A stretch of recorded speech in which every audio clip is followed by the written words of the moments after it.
안녕하세요. 변리사스쿨 민법 강사 류호권입니다.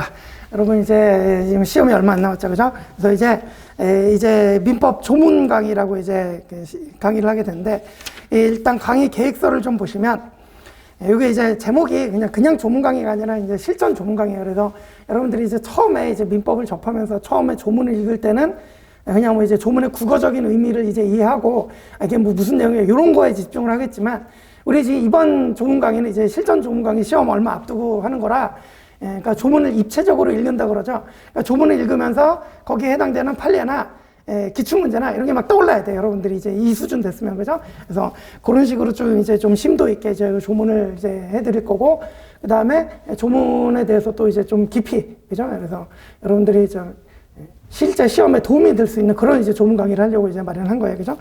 그 다음에 지금 우리 8회차로 예정이 돼 있는데, 이제 이번 주 화수목금하고 다음 주 월화수목 이렇게 8회차인데, 이 8일 동안, 그죠? 한 2주일 정도 되는데, 이 8일 동안 조문 강의만 듣고 조문만 본다고 생각하지 마시고, 제가 이제 이 조문 강의 활용 방법을 말씀드리고 싶은 건데, 그러니까 이제 조문 강의를 하다 보면, 조문하고 이제 판례도 이제 보충자료 이제 여러분 보시듯이 이제 판례도 나가는데, 이 판례들은 그 조문과 거의 직결되는 판례들 있잖아요. 조문의 해석이나 뭐 이런 거에 위주로 판례가 나가고, 그러니까 아시다시피 이제 뭐 8회 만에 민법의 모든 판례를 다 정리해 드릴 수는 없어요. 조문 강의이기도 하고, 그죠? 그래서 이 조문하고 조문에 직결되는 판례들을 이렇게 말씀을 드리면, 오늘 예컨대 진도를 그러니까 8회 우리 766조니까 8회니까 하루에 100조, 그러니까 100개 조 정도 나간다고 생각하시면 돼요. 그죠? 그러면 그 나간 진도만큼 여러분들이 민법 기본서나 보시던 그 객관식 문제집 같은 거를 해당 그 부분을 그 날로 진도를 빼세요. 그래서 2주일 동안 민법을 한번 이래독 한다는 생각으로, 그죠?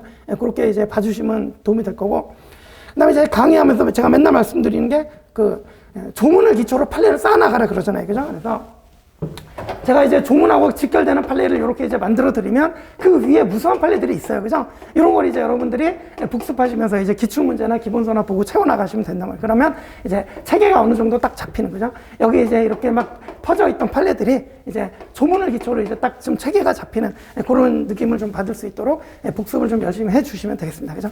이렇게 이제 조문 강의를 활용을 하시면 되겠다. 됐죠? 그죠? 자, 그러면 이제 계획서를 보시면, 그 둘째 문단에 제가 이제 그 말씀드린 내용이 나와요. 둘째 문. 이번 강의는 조문 강의지만 이제 실전 조문 강의이기 때문에 처음에 민법을 입문하는 수험생들보다는 당장 이제 내년 1차 시험을 치러야 되는 수험생들을 위한 강의다. 그래서 수험생 여러분들도 이 강의를 통해서 조문의 내용은 정확하게 숙지하는 거, 이건 뭐 당연하고, 그죠?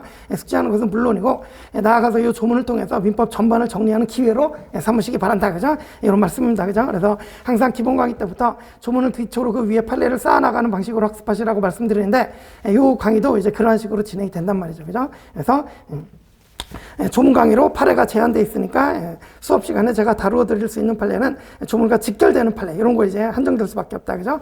수험생 여러분들이 복습하실 때 다른 이 조문을 기초로 이렇게 쌓아나가시면 된다. 되셨죠? 그죠? 그러면 맨 마지막에 8회 강의만으로 이제 민법 전체를 체계적으로 한번 정리할 수 있는 기회로 삼으셔라. 되셨죠? 그죠? 됐다. 자, 그 다음에 이제 진도표는 밑에 있는데, 이렇게 이제 뭐 한 100개 조 정도 나간다고 생각하시면 되고, 이제 진도는 이제 뭐 좀 수시로 변경될 수 있습니다. 그죠? 대신 8회 강의면 보강은 안 해도 될 거예요. 그죠? 이렇게 8회 안에 끝내보도록 하겠습니다. 자, 그러면 이제 본격적으로 이제 조문, 그리고, 이 조문 강의이기 때문에 이 처음부터 이제 민법 총칙부터 나가는 게 아니라, 민법 총칙부터 나가는 게 아니라 채권부터 보여요. 채권 강론부터 봐가지고, 이제 조문, 우리 조문에 가장 중요한 게 이제 여러분들이 이제 채권 강론이 이제 여러분들이 좀 소홀하다 보니까, 그래서 채권 강론부터 이제 진도를 나가서, 이것도 이제 진도표 보시면 채권 강론, 채권 총론, 물권, 채권 총칙, 이런 식으로 이제 조문 그 진도가 거꾸로 나갈 거예요. 그죠? 이렇게 이제 생각하시면 되겠습니다. 자, 그러면 이제 채권 강론부터 보시죠. 그래서 자, 채권 강론부터 보시죠. 자, 그래서 이제 527조 가십니다. 527조.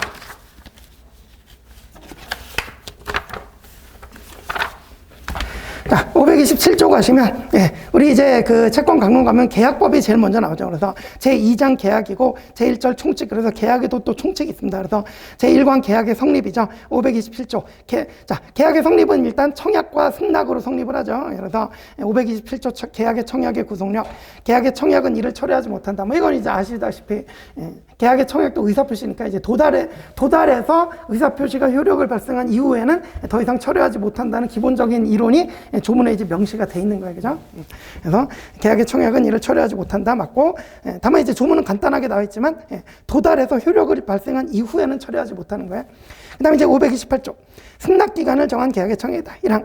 승낙기간을 정한 계약의 청약은 청약자가 그 기간 내에 승낙의 통지를 받지 못할 때는 그 효력을 잃는다 그랬는데, 기간 내에 승낙이 도달하지 않으면 승낙의 효력을 잃는 게 아니라 청약의 효력을 잃는 거예요. 그죠? 그러면 청약의 효력을 잃어버리니까 승낙만 가지고는 계약의 성립이 안 되겠죠. 그죠? 그러면 지금 승낙만 남아있는 상태인데, 그 승낙에, 그래서 이제 우리, 그 승낙을 나중에 이제 보면, 그 승낙을 새로운 청약으로 봐서 청약자가 다시 승낙하면 그때 이제 계약이 성립하죠. 그죠? 다 아시는 부분일 테고.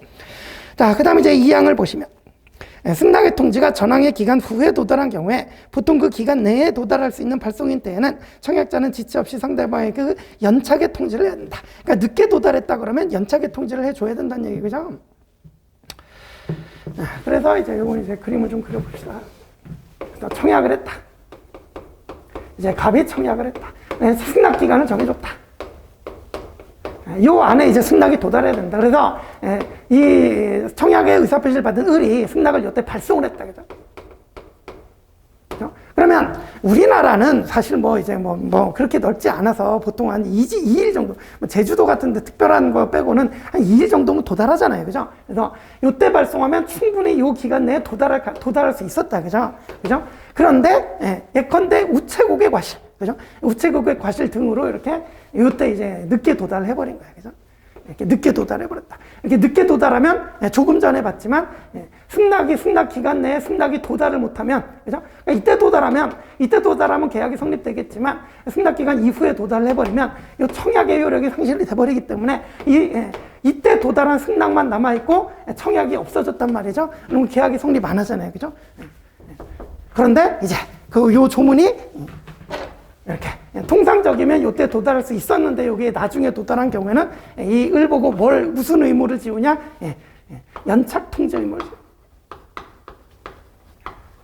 이게 무슨 얘기냐면 을은 이 승낙기간에 충분하게 승낙을 발송을 했으니까 계약이 성립됐다고 보고 계약의 준비를 할 거잖아요. 이행을 준비하고 이렇게 할 텐데, 그죠?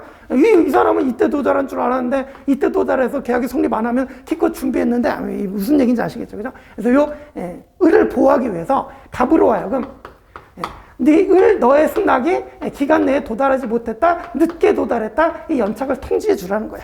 그죠? 그래서 갑이 요 늦게 도달했음을 통지를 안 했다, 연착 통지 의무를 위반했다 그러면 우리 조문이 뭐라고 그러고 있어요? 요때 도달했지만 이 기간 내에 도달한 것으로 본다. 그래서 계약을 성립시킨다 이 얘기죠. 그죠?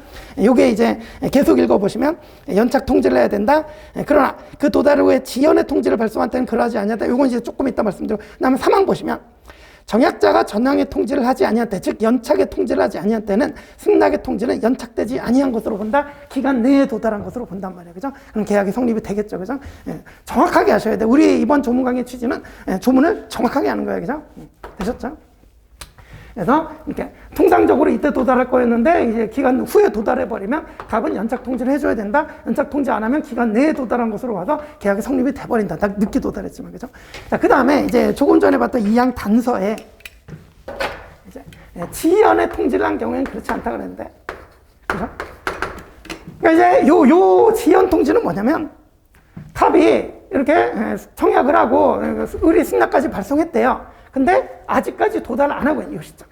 그러니까 이제 갑으로서는 승낙 기간이 지났는데 아직 도달을 안 했다 그러면 이 시점에 발빠르게 지연의 통지를 먼저 할 수도 있어요. 야, 네 청약이 너 승낙을 발송했다는데 아직 도달을 안 하고 있다. 지금 늦고 있다. 이런 지연 통지를 하면 그러면 나중에 연착 통지 의무는 안 해도 된다. 그러니까 둘 중에 선택을 하면 되는 거예요. 그죠? 그래서 자, 승낙 기간 내에 갑이 기다리고 있는데 을이 승낙을 발송했다는데 아직 기간 내에 도달하지 않고 있다. 그러면 갑은 아직 도달하기니까 아직 이 의뢰 승낙의 스페셜 도달하기 전에 야, 네 승낙 발송한 게 아직 도달을 하지 않고 있다라는 지연의 통지를 하거나, 그죠? 지연의 통지를 하거나, 아니면 나중에 이제 늦게 도달한 뒤에 야, 이제서야 도달했다, 연착했다, 늦게 도달했다, 요걸 통지하거나 둘 중 하나 하면 되는 거야. 그러면 이제 이렇게 갑이 연착 통지를 하거나 지연 통지를 하면 그때는 승낙 기간 내에 도달한 것으로 안 봐주죠. 그러면 이제 늦게 도달한 게 맞고, 그러면 이제 계약 성립 안 하는 거예요. 잘 정리하셔야 돼요, 그죠? 맞죠, 그죠? 그래서 갑이 지연 통지를 하거나 연착 통지를 하면 그러면 계약 성립이 안 한다. 근데 갑이 지연 통지도 안 하고 연착 통지도 안 하고 둘 다 안 했다 그러면 승낙 기간 내에 도달한 것으로 하고 승낙 기간 내에 도달한 것으로 봐서 계약이 성립이 된다 이 얘기죠. 그죠? 되셨죠? 됐다. 자, 그다음에 이제 이 529조를 보시면 승낙 기간을 정하지 아니한 계약의 청약인데, 이거 이제 승낙 기간을 정해서 청약한 게 이제 528조라면 승낙 기간을 정하지 않은 게 이제 529조인데, 이때는 지금까지 말씀드렸던 논리가 똑같이 적용되고 다만 이게 상당한 기간으로 바뀔 뿐이에요. 그래서 읽어보시면 승낙의 기간을 정하지 아니한 계약의 청약은 청약자가 상당한 기간 내에 승낙의 통지를 받지 못한 때에는 그 효력을 잃는다. 똑같죠, 그죠? 뭐만 달라요? 승낙 기간을 정해놨으면 그 기간, 정해놓지 않았으면 상당한 기간, 요것만 다릅니다. 적용되는 논리는 똑같아요. 되셨죠, 그죠? 자, 그래서 529조에, 그러니까 528조는 2항 3항이 있는데 529조는 2항 3항이 없잖아요. 그래서 529조 옆에다가 528조 2항 3항은 유추경한다 이렇게 써놓으세요. 528조의 2항 3항